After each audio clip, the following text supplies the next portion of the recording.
This audio is brought to you by Muslim Central. Please consider donating to help cover our running costs and future projects by visiting www.muslimcentral.com/donate. Bayan is pleased to announce the return of the Quran Intensive in the summer of 2012. That's 30 days of Arabic and Tafseer studies. Go to bayanasummer.com for more information.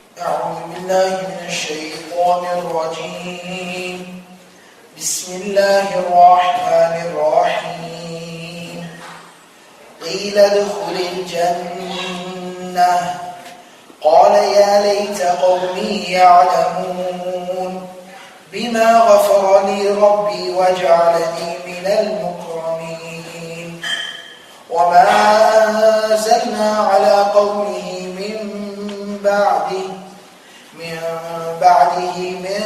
جند من السماء وما كنا منزلين إن كانت إلا صيحة واحدة فإذا هم خامدون. الحمد لله رب العالمين والصلاة والسلام على سيد المرسلين وعلى آله وصحبه ومن تبعهم بإحسان إلى يوم الدين. Inshallah, today we'll be studying ayah number 26 through 29. Just a brief translation of the ayat. Ayah number 26, Allah says, it was said, enter into the garden, meaning paradise, Jannah. قال, he said, يا ليت قومي يعلمون, if only my people, they could know. بما غفر لي ربي, that how, or the fact that my Lord has forgiven me, وَجَعَلَنِي مِنَ الْمُكْرَمِينَ, and has made me from the very honored, respected people, respected individuals. وَمَا أَنزَلْنَا عَلَىٰ قَوْمِهِ مِنْ بَعْدِهِ مِنْ جُنْدٍ مِنَ السَّمَاءِ, and Allah says that we did not send down upon His people right after Him any army from the sky. وَمَا كُنَّا مُنْزِلِينَ, nor were we ever going to. إِنْ كَانَتْ إِلَّا صَيْحَةً وَاحِدَةً, it was nothing but one scream, one loud sound. فَإِذَا هُمْ خَامِدُونَ, then all of a sudden they were completely silenced. So these are the four ayat we'll be studying inshallah, and to connect them as to what we were talking about, this has been telling us the narrative we discussed yesterday in a great amount of detail about the man who came from the outskirts of town, from the furthest part of the town, the city, and he came to give advice to these people and talk to these people and try to talk some sense into these people that listen to what these messengers are saying to you. اتَّبِعُوا مَن لَا يَسْأَلُكُمْ, they don't ask you for any reward, any compensation. وَهُمْ مُهْتَدُونَ, and these are rightly guided individuals. And then he continued to give them advice. وَمَا لِيَ لَا أَعْبُدُ الَّذِي فَطَرَنِي, why would I not, what would be wrong with me if I did not worship the one who gave me existence, originated me? وَإِلَيْهِ تُرْجَعُونَ, and we all have to return back to Him exclusively. أَأَتَّخِذُ مِن دُونِهِ آلِهَةً, should I take, or how unfortunate would be for me to take, other than Him, any deities or gods or objects of worship? إِن يُرِدْنِ الرَّحْمَنُ بِضُرٍّ, if Rahman, the most abundantly merciful, was to intend some harm, some difficulty for me, لَا تُغْنِ عَنِّي شَفَاعَتُهُمْ, these other deities and false gods that I would be worshipping, their intercession, their intervention would not help me in the least bit. وَلَا يُنْقِذُونَ, they could not save me. إِنِّي إِذَا لَفِي ضَلَالٍ مُبِينٍ, in that case I would be in most open, clear error. إِنِّي آمَنْتُ بِرَبِّكُمْ فَاسْمَعُونَ, listen up, I have most definitely believed in your Lord and your Master. This is now where it picks up. There is a consensus amongst the Mufassirun, the scholars of Tafsir, that sometimes, let me explain one thing about the beauty of the Quran. When the Quran sometimes tells us a narrative, it describes to us a situation, something that's occurred in the past. It doesn't tell you step by step every little thing that happened along the way. Just like when you're reading a novel, you're reading a book, or you're watching a movie or something. It shows the child playing, it shows a child, he's playing, he's running around, and then all of a sudden in the next scene it shows this young man going off to college. And you automatically make the connection that, oh, the child, what happened to him? He grew up. He went off to college now. You understand that? You don't have to see every single little step of him growing up and maturing and where did he apply to college. It's understood. It's transitioned within the storyline. So, similarly, the Quran is the ultimate narrative. The Quran is the most amazing literature. And so the Quran obviously has this feature in the most excellent and beautiful fashion. So, the scholars of Tafsir, the Mufassirun, they tell us, when this man spoke up and proclaimed his faith in front of these people and stood up on behalf of these messengers, the people were so outraged. Because remember, he said, Ya qawm, Ya qawmi, O my people. He was from amongst them. That one of our own has turned on us. He's on their side because remember, they had rejected them. In antum illa takdhibun, you're just lying to us. So they had rejected, refused, disbelieved. Now one of their own is standing up and confronting them and proclaiming his faith openly and broad daylight, as you say, in front of them, and doesn't care what they think or what they have to say about it. These people responded as people in that situation usually do. And they ended up killing this individual. They ended up killing him. So now that there's a transition in the storyline. They killed this man. Now we're finding out what is happening with this man. That man that came from the farthest part of town to support the messengers. Alright? Now Allah is telling us what's happening with this man in the afterlife. In the hereafter. Qeel, it is said. It was said. Meaning it was announced to him. He was told. Udkhul al-Jannah. Enter into the gardens of paradise. So he's being entered. And this is very significant. He's being commanded. Qeel udkhul al-Jannah. Enter into Jannah. Meaning that's it. No reckoning, no questioning, no hisab, no kitab, no nothing. This is that ultimate status. And lots of people will go to Jannah. But we know that the hadith tells us that there are going to be special groups of people who no reckoning, no questioning, nothing will happen. Allah will just enter them before everybody else into the gardens of paradise without any questioning or reckoning. This man is from one of those people. Udkhul al-Jannah. Enter into Jannah. He says at that time, Ya layt. He wishes. Only. If only. Like one last wish. What is that last wish? Ya layt. Qawmi ya'lamun. That my people, they could know this. SubhanAllah, this shows the sincerity of this man and this individual. Shows the sincerity of this man and this individual. His true concern for these people. Even in the afterlife, he said, if only these people could know what's happening with me right now. Maybe this would help them turn around. Maybe this would make them realize. This shows when we give da'wah, remember yesterday I was talking about how we get lessons on conducting da'wah from this passage. How we should engage in giving da'wah. This teaches another thing. Da'wah isn't just done to simply just establish the hujjah against somebody. That's it. I deliver the message. You don't want to believe, that's it. Hellfire. No, da'wah is not done with that type of a sentiment, that mentality. I'm just letting you know. If you don't do with it, it's your problem. That's it. I did my job. It's not like a wet floor, you know? The floor is wet, the little sign you put there. Why do you put that sign there? Yeah, hopefully you're doing it so nobody hurts himself, but a lot of times it's being done. I don't care if somebody slips. If they slip and they fall, sign was right there, they can't sue me. That's why a lot of people put the wet floor sign there so that they can't get sued. But da'wah isn't done for that reason. Da'wah isn't done, I give you the message, it's your problem now. No. Da'wah is done because we care about people. I described the Messenger Sallallahu Alaihi Wasallam a couple of days ago. He cried for people. He felt their pain.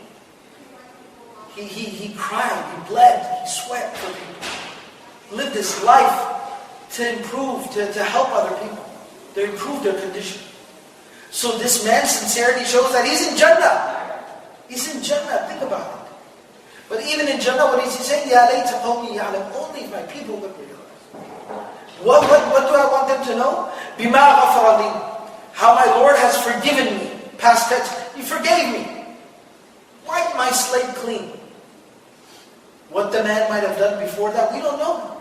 That's the whole point. The Quran doesn't tell us, was he a sinful man before? Was he a pious man before? Was he a righteous man? It doesn't tell us. But that's the whole point. He could have been anything. Think about that for a second. He could have been, mashallah, pious, muttaqi, salih. He could have been, absolutely. But he could have also been a thief and a liar and a crook.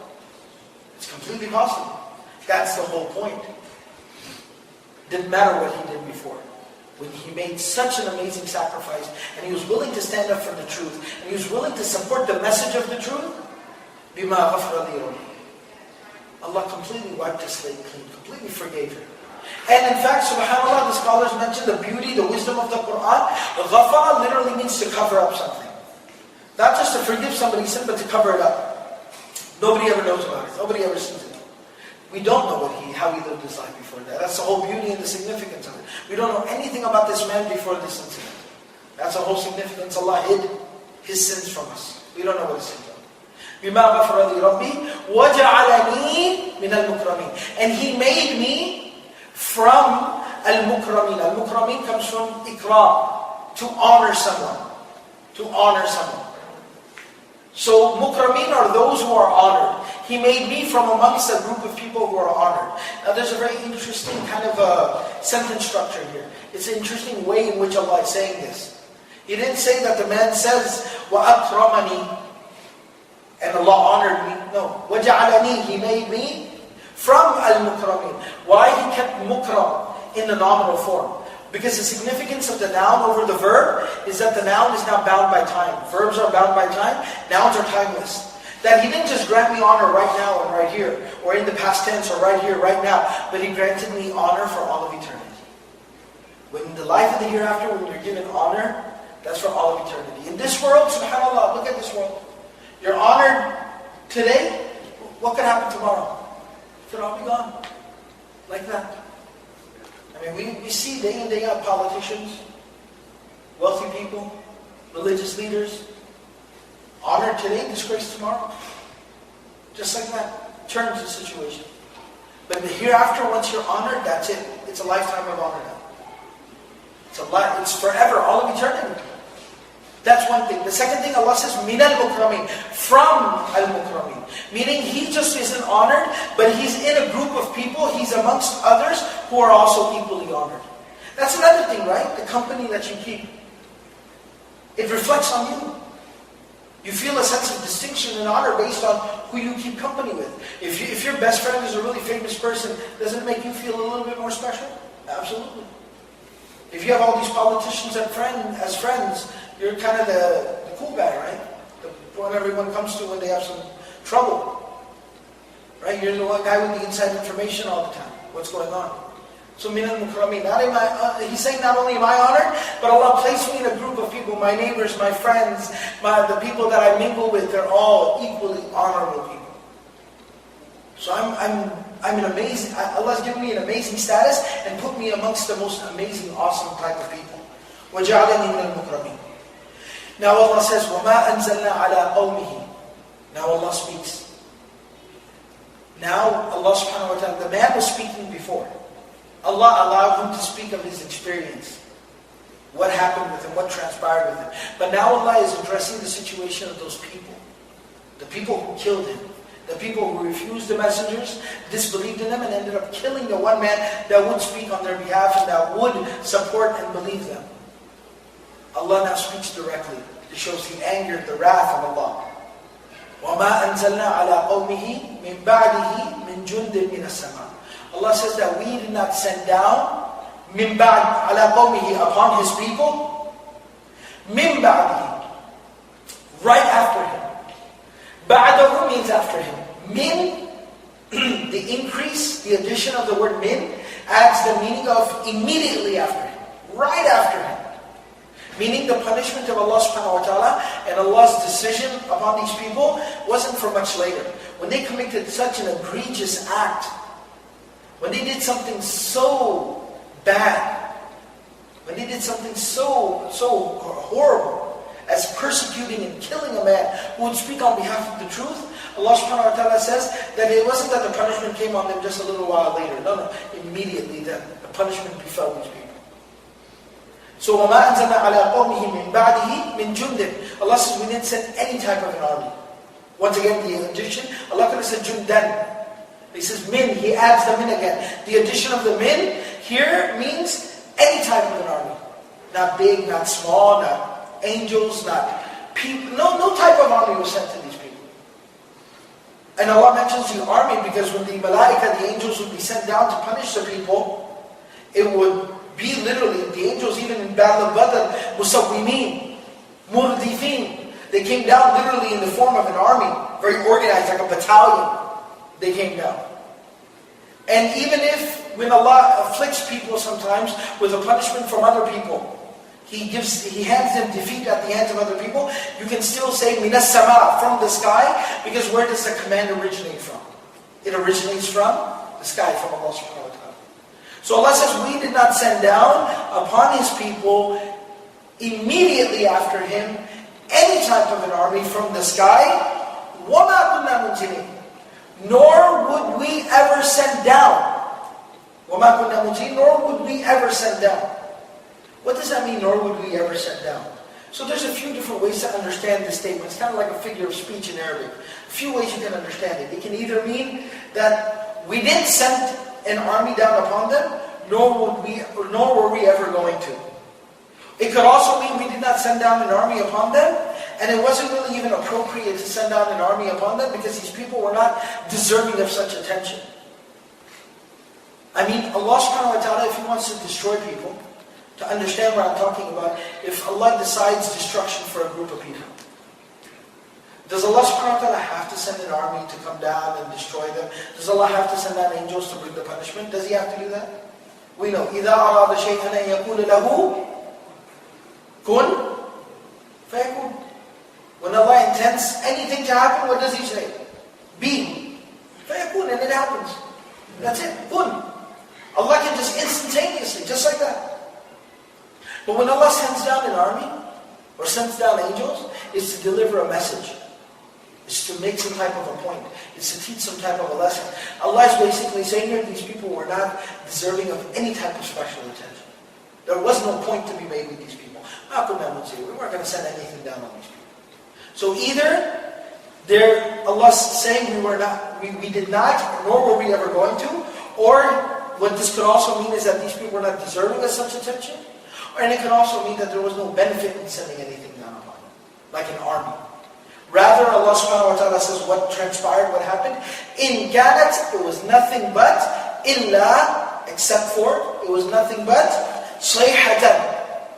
Sayha. Now the word sayhatan, sayha in the Arabic language, it means a very, very loud sound. Like a scream. A scream. Like when they say he's yelling his head off, you know, that's a figure of speech. We say he's yelling his head off. Like that type of loud scream. Such a loud scream that it's disturbing to people. It shakes you. It disturbs you. Such a loud scream.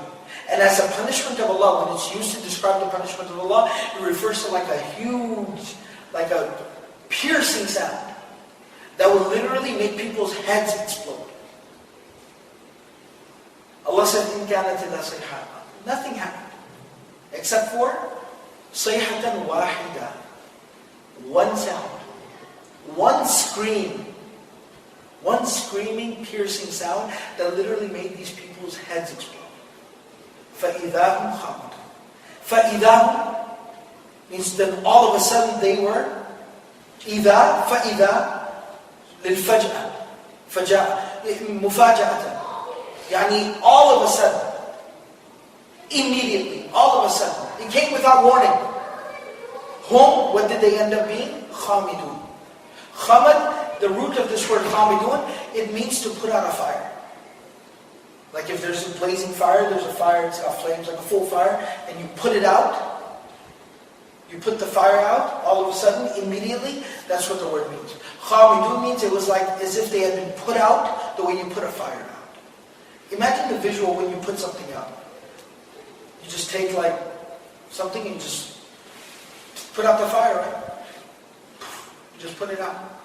These people were put out like that. And it could refer to many, many things. That they were very arrogant, they were proud, they were boastful, they were oppressive. Their arrogance, their stubbornness was just put out like that. It could also refer to how they died. Walking around 1 minute, next minute, you see them, they're on the ground dead. Put out like that. Like you put a candle out, that's how they were put out. One loud scream. And just completely, they were just destroyed. Their heads exploded. They were dead instantaneously. So Allah is describing the punishment that came upon these people. So what we learned today is a very profound lesson. The person, we talked about da'wah yesterday. And of course this is that same message being given to the Prophet ﷺ, the followers of the Prophet ﷺ, the Muslims, dealing with the atrocities in Mecca, and also the kuffar of the Quraysh, the disbelievers in Mecca, who are committing this oppression, who are oppressing the Muslims. That it's a message being sent to all of these people, all different groups of people on different levels. That when somebody stands up for what's right and what's the truth, like we talked about yesterday, like this man stood up, and it's our responsibility to stand up and speak the truth. That sometimes you won't see the fruits of your effort in this world. This man stood up for the truth. Did he see the fruits of his labor? Did all of a sudden everybody say, oh, okay, mashallah, what you say makes sense, alhamdulillah, let's all of us take shahada, let's all become Muslim. Mashallah. Did that happen? No. They became even more stubborn. They became even more ignorant and arrogant. They ended up killing him. But the message here is, sometimes when you invest something, it doesn't show the return immediately. You don't get an immediate return on your investment. Sometimes it's a long-term investment. And especially in the case of Islam and da'wah, the long-term investment is a beautiful investment. Maybe in this life you won't see immediate results for your efforts, but that's okay. But look what happens with them in the hereafter. Just walk right into paradise. Free pass, like an unlimited pass. Unlimited pass, just wide open, the gates are just walk through. Do whatever you feel like. Mughafar Ali, he was forgiven, honored, given distinction. These people dishonored him. They abused him, they oppressed him, they killed him, murdered him. People who were left behind must have been thinking, what did this guy make of himself? He ruined himself. Look what it became of him. Look how shameful his situation was. Allah is showing us in the life of the hereafter, he was honored amongst the most honorable of people. Like the Quran tells us, مِنَ النَّبِيِّينَ وَالصِّدِّيقِينَ وَالشُّهَدَاءِ وَالصَّالِحِينَ, messengers, people who gave their lives for Islam, truthful, righteous, pious people, to be in the company of such people. That's where he ended up. And then it finally tells us that at the same time, people who oppose the truth should not be deluded by what they perceive to be a victory. An immediate, short-term victory, upper hand, they shouldn't be deluded by that. Because sometimes that's just another trap. That's just a part of that trap. It's a part of their delusions. They ended up killing this man. Those people must have been very proud of themselves. Yeah, see? Anybody else talk out? Look what happened to him. Same thing will happen to you. Yeah. And imagine how people, they talk amongst each other afterwards. We showed them. We put him in his place. Nobody else will ever speak out against us ever again.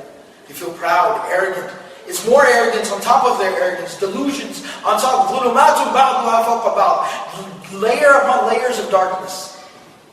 But Allah tells us, was that the reality of it? No. Look what happened to them. Imagine what a horrible way to die. Now Allah says, Allah did not even trouble. They were not worth the trouble of even sending out angels to come and bring destruction upon them, punishment upon them. No. Just one, sayhatan wahidatan, one loud piercing sound, boom, heads exploded, people dead, finished, end of story. It's as if they were never even there. Subhanallah. So this is a very, very powerful message from today's passage, inshallah. Just another reminder, please try to keep up with the memorization, inshallah. What I'll also start doing also to kind of reinforce the memorization, inshallah, in the Lecutre prayer, we'll start reciting parts of the Yasin, and that'll, inshallah, help to kind of reinforce some of the memorization. And we'll pick up from ayah number 30 tomorrow, inshallah. May Allah subhanahu wa ta'ala give us all the ability to practice everything that's been said and heard. Subhanallah wa bihamdihi, subhanaka Allahumma wa bihamdik, nashhadu an la ilaha illa anta nastaghfiruka wa natubu ilayk.